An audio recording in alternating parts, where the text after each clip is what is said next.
Well, Merry Christmas, everybody. If you're seeing this, it's Christmas Eve. Or you might be seeing this Christmas Day, Christmas Eve. I don't know. But anyway, Merry Christmas. I was going to do 2 videos, but I'm going to just do this video, and then I'm going to call it quits till Saturday night probably.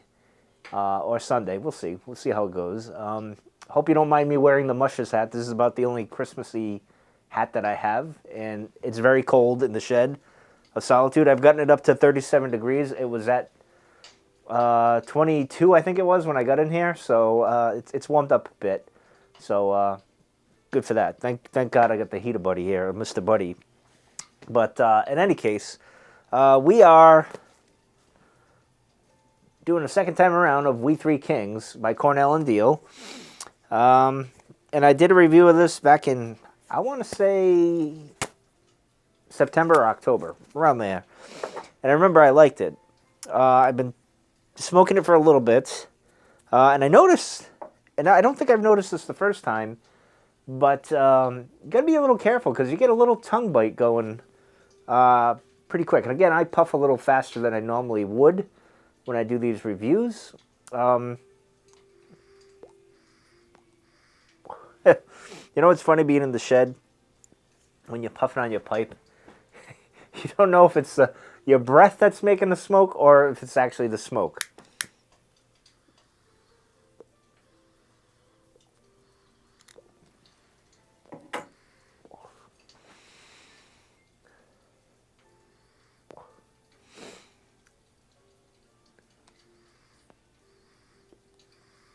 But as you're puffing a little bit, and of course I'm smoking in the Peterson Sherlock Holmes Christmas pipe, the Lestard, I can't even say it.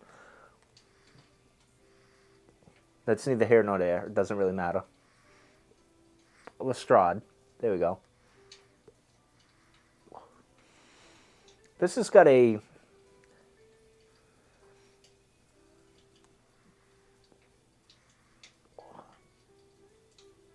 I get an earthy, kind of spicy vibe going, and I think that's from the Orientals. She gives it that little bit of spice. Earlier I was getting a lot of, well, I wouldn't say a lot, but that hay note from the Virginias.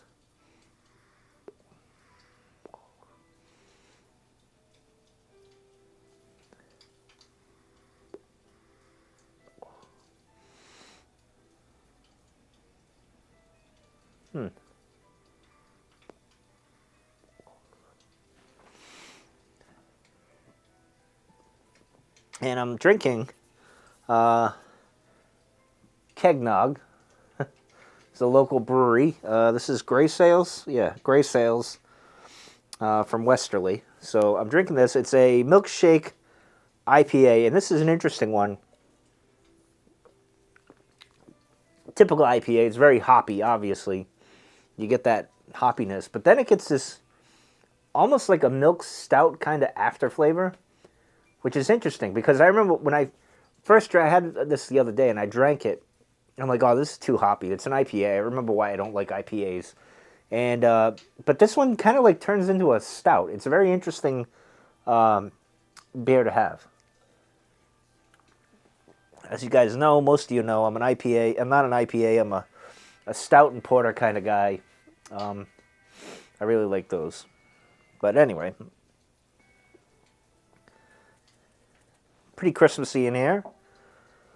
Got the TV with the fireplace. I got the fireplace here. I got Christmas music playing. I really don't care if YouTube puts a strike against me. They've blocked a few of my things, so whatever. F them.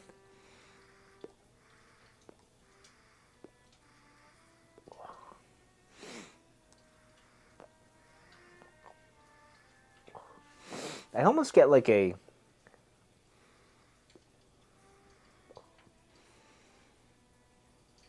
I don't want to say like a raisin note, but...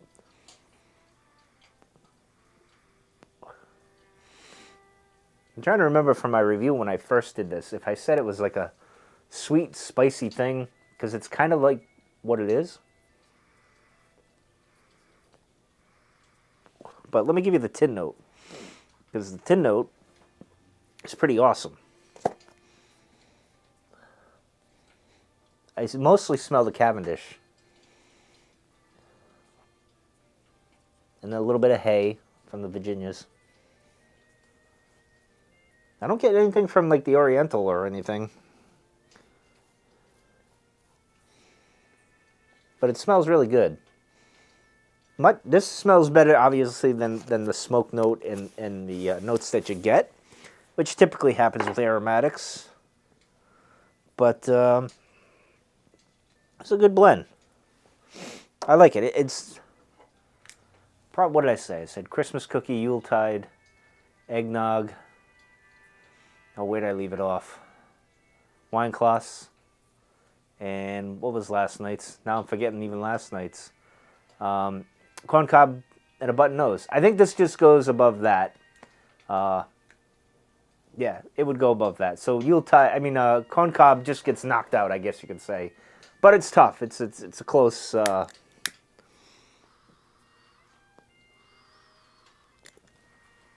I think this has a little bit more flavor. Well, tasting, I don't know. I don't know what I'm saying. Don't listen to me. It's good. But the other video I was going to do, take a sip here, was back in, for years now, for like 18 years, I think?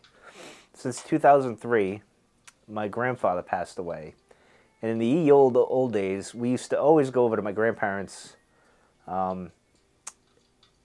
and have Christmas, like the whole family would get there and whatnot. And it's funny because I'm such an introvert, and it's not that I didn't like my family or wanted to be around them.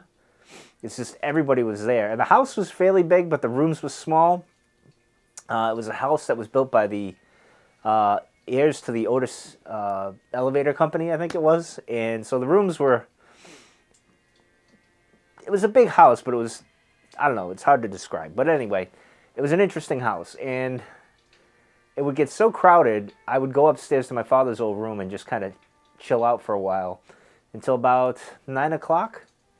And I'd go downstairs, my father, my stepmother, my nana, and my grandfather. We'd just sit there by the fire, tell stories. It was a great time. I loved that.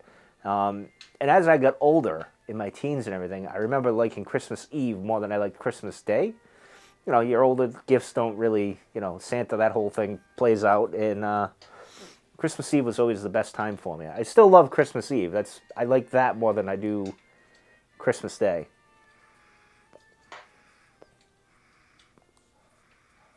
Well, in 2003, unfortunately, my grandfather passed away on November 22nd. And we had one more Thanksgiving in the house that was like that week. After the funeral, it was a few days after, was Thanksgiving and whatnot. And I remember, like, we weren't going to the house, like the family home, if you will, like what was like the Rock of the Rondos, I guess, right? Like that was the place we'd go and everything. And unfortunately, since then, Christmas has not meant that much to me. I lose, like, something is missing. It's weird, like something's gone now. And it's crazy because I thought when I had my daughter, like it would come back and I would have that feeling of joy. And I do. It just still feels like something's missing. I guess that happens to all of us, like I never asked my father this. He probably feels the same way. It was his father. So I guess when you lose a parent, you feel that way. But me as a kid going over there all the time and losing a grandparent, and having that family time and that, it was just something, it was like a tradition.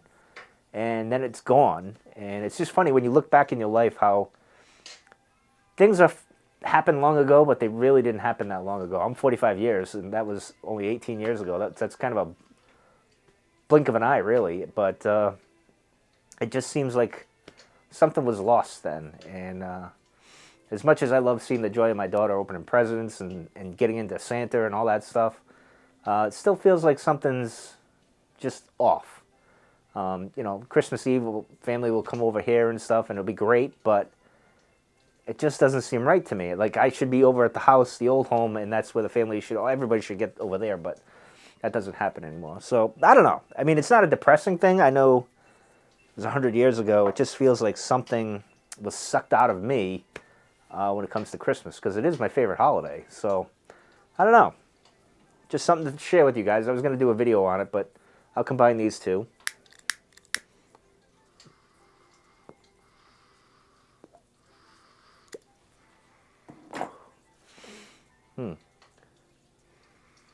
See, there was something uniquely sweet, and it's got to be the Cavendish, because even the smoke has it. But it's not like a... I just know it's Cavendish, and it's good. I love Cavendish. It's black Cavendish, I believe, right? Let's see. Let me go to the tape.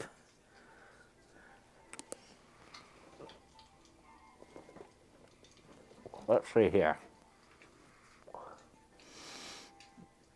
So this says black Cavendish, Oriental, Turkish, Virginia. So cinnamon and vanilla are the flavorings. I would say I get the spice of the cinnamon, not so much the vanilla, although these last two times with the Cavendish, that kind of might explain the Virginia. I mean the vanilla.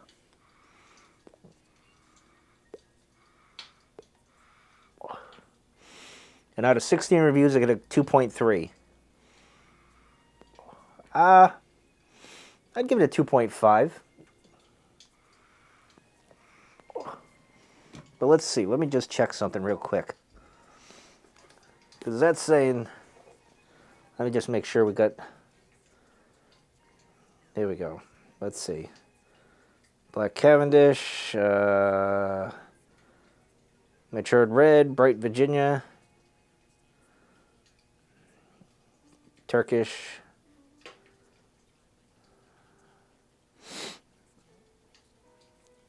Yeah, so it says cinnamon and vanilla.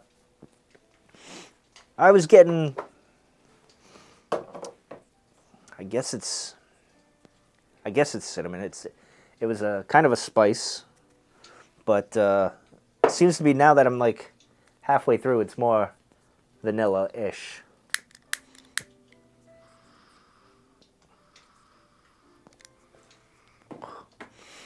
But I'll go on a happy note here, because one of my favorite, and I torment people with this at work, in the Igloo Media Discord. As soon as the day after Thanksgiving hits, I go right to my favorite Christmas album of all time. It's a guilty pleasure, and most people think I'm nuts. But see, you think I'm going to say Mariah Carey, but I'm not. It's actually the Chipmunks' Christmas. I absolutely adore that Christmas album, if you will. I used to play it all the time as a kid, constantly. I drove my father nuts with it. I even drive my daughter nuts with it. She's like, ah! But I love that album. It's just so pointless.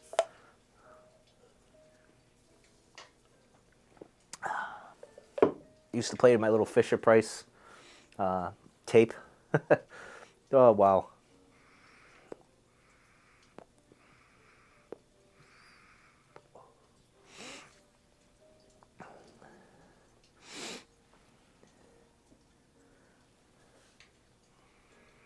But going back to my grandfather, actually, when he passed, and, you know, Christmas, the holidays aren't the same. You know, you got Thanksgiving, obviously doesn't mean as much, or everything's just out of whack. And I remember that Christmas, I ended up becoming, like, this became my favorite Christmas song, and it is to this day, is Have Yourself a Merry Little Christmas.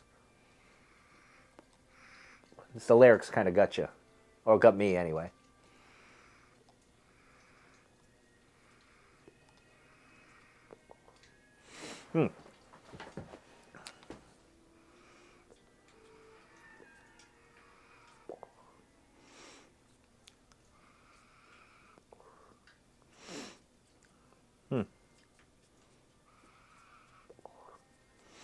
I think we're getting into the Virginias, because I'm getting, the bowl's getting a little warmer, and there's just a hint of tongue bite.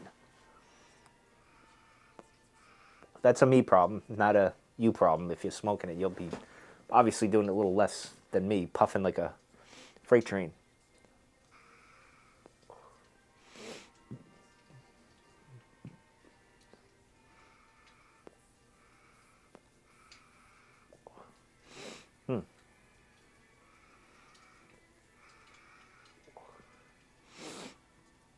As far as the room note, I'm not getting much, to be honest. There's no snow note. I don't know what I was thinking when I said snow note. It just reminded me of that. I don't know. It's probably the worst description I've ever came up with for a note in a blend.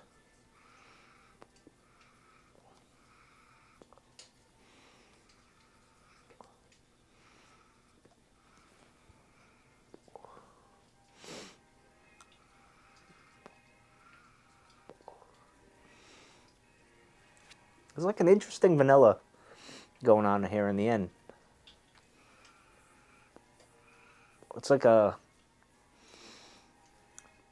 spicy vanilla. No cinnamon, but like a spice of vanilla. And I'm trying to think of what you eat or drink that's like a spicy vanilla.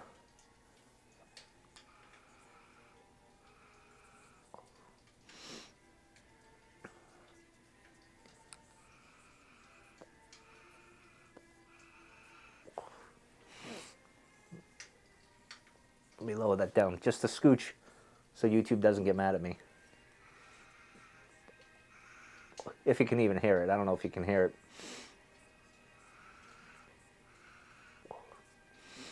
it. Not bad.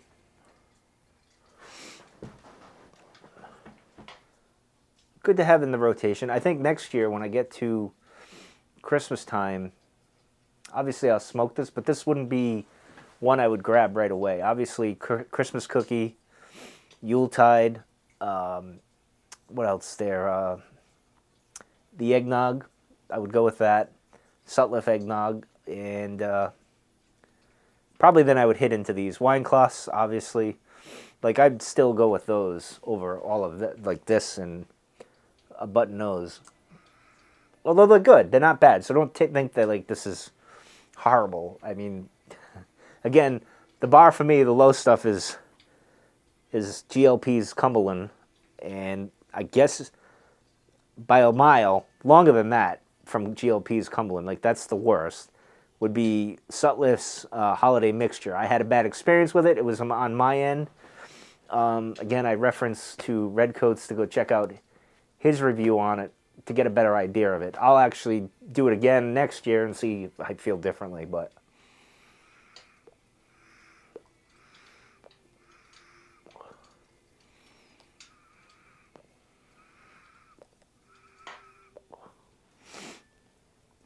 this is pretty good. You could probably use this throughout the winter. I think you could carry this over into, I mean, you could have it whenever the hell you want. It doesn't really matter what I'm just saying because I smoke based on the seasons, my mood, and all that stuff. So I would say I'd bring this over to January, and I might smoke it a little bit more just to get a little more familiar with it. But it burns really good. I don't think there's a Cornell and Deal blend that I've had that never burned well.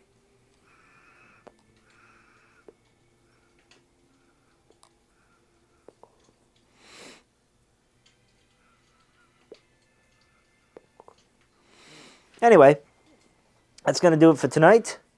And until probably Saturday, Christmas night. Till then, let me cheers.